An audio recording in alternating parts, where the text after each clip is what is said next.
Boa tarde com Jesus. Nós estamos lendo o livro de Jó e vamos ler mais uma porção nesta tarde com a permissão de Deus. Vamos iniciar no capítulo 20.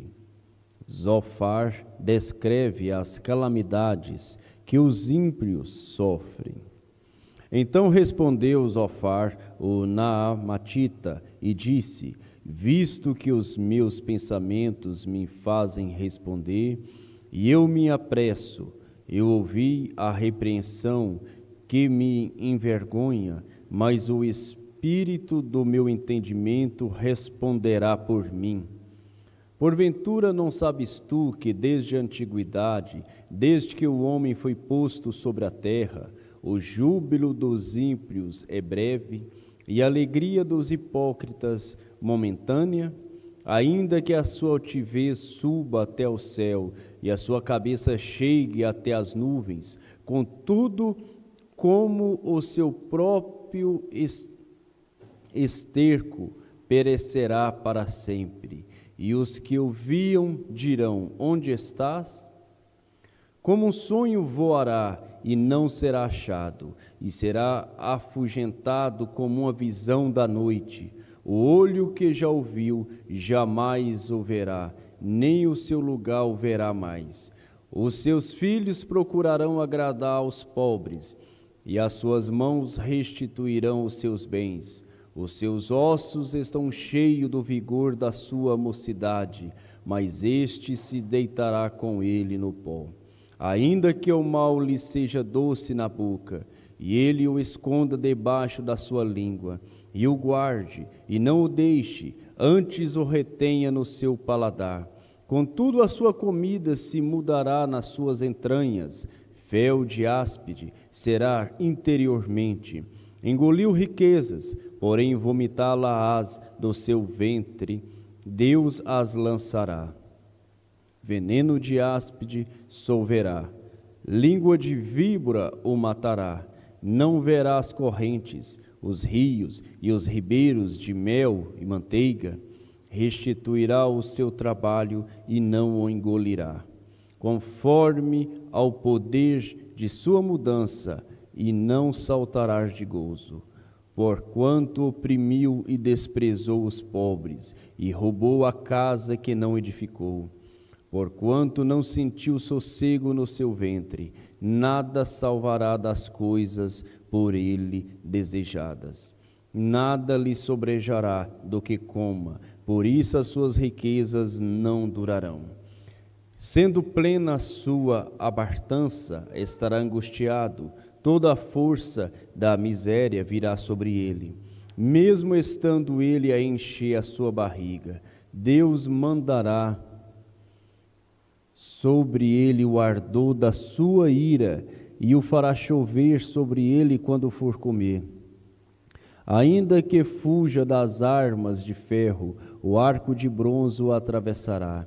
Desembainhará a espada que sairá do seu corpo, e resplandecendo virá do seu fel, e haverá sobre ele assombros.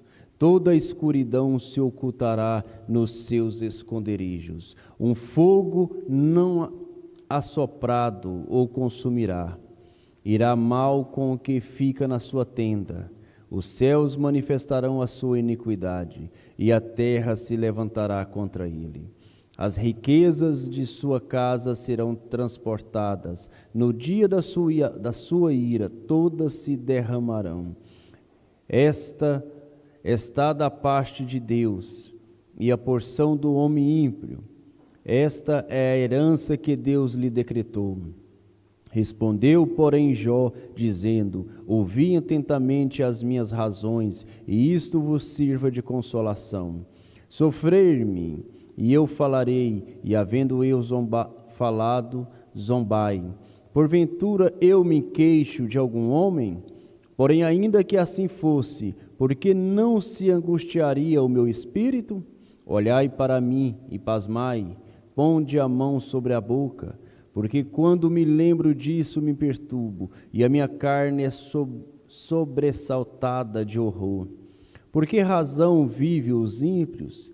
envelhece e ainda se robustecem em poder? A sua descendência se estabelece com eles perante a sua face, e os seus renovos perante os seus olhos. As suas casas têm paz, sem temor, e a vara de Deus não está sobre eles. O seu touro gera e não falha, pare a sua vaca e não aborta. Fazem sair as suas crianças como a um rebanho, e os seus filhos andam saltando. Levantam a voz ao som do tamboril e da harpa, e alegram-se ao som do órgão. Na prosperidade gastam os seus dias, e no momento descem à sepultura. E todavia dizem a Deus: retira-te de nós, porque não desejamos ter conhecimento dos teus caminhos. Quem é o Todo-Poderoso para que nós o sirvamos? E que nos aproveitará que lhe faças orações? Vede, porém, a prosperidade não está nas mãos deles. Esteja longe de mim o conselho dos ímpios. Quantas vezes sucede que se apaga a lâmpada dos ímpios e lhes sobrevém a sua destruição. E Deus na sua ira lhes reparte dores, porque são como a palha diante do vento, e como a pragana que arrebata o redemoinho. Deus guarda a sua violência para seus filhos, e dar-lhe o pago para que o conheça. Seus olhos verão a sua ruína, e ele beberá do furor do Todo-Poderoso. Porque que prazer teria na sua casa depois de morto? Contando-se-lhe o número dos seus meses, porventura a Deus se ensinaria conhecimento, a ele que julga os excelsos?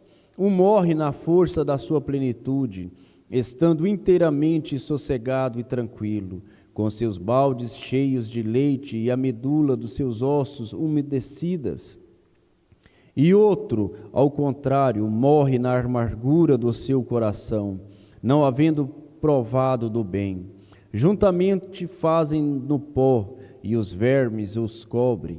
Eis que conheço bem os vossos pensamentos e os maus intentos com que injustamente me fazeis violência. Por que direis, onde está a casa do príncipe, e onde está a tenda em que moravam os ímpios? Porventura não perguntastes aos que passam pelo caminho, e não conheceis os seus sinais?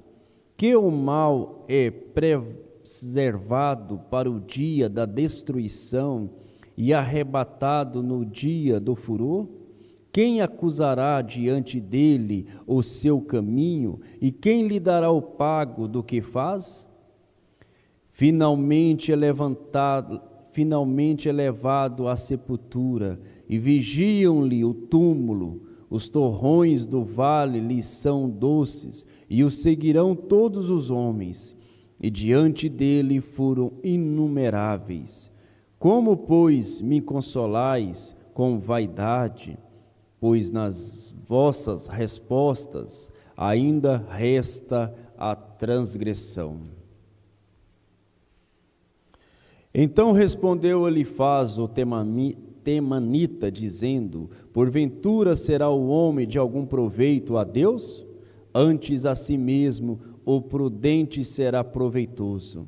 Ou tem o Todo-Poderoso prazer em que tu sejas justo? Ou algum lucro em que tu faças perfeitos os teus caminhos? Ou te repreende pelo temor que tem de ti? Ou entra contigo em juízo? Porventura não é grande a tua malícia e sem termo as tuas iniquidades?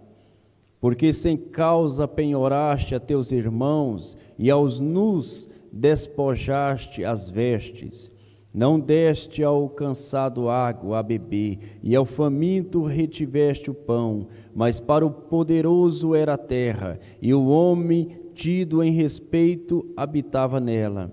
As viúvas despedistes vazias, e os braços dos órfãos foram quebrantados. Por isso é que estás cercado de laços, e te perturbas um pavor repentino. Ou trevas em que nada vês, e abundância de águas que te cobre? Porventura Deus não está na altura dos céus? Olha para a altura das estrelas, quão elevadas estão. Se dizes, onde sabe Deus? E dizes, que sabe Deus? Porventura julgarás ele através da escuridão? As nuvens são esconderijo para ele, para que não veja, e passeia pelo circuito dos céus. Porventura queres guardar a vereda antiga que pisaram os homens iníquos? Eles foram arrebatados antes do seu tempo, sobre o seu fundamento um dilúvio se derramou. Diziam a Deus, retira-te de nós, e que foi que o Todo-Poderoso nos fez? Contudo ele encheu de bens as suas casas, mas o conselho dos ímpios esteja longe de mim.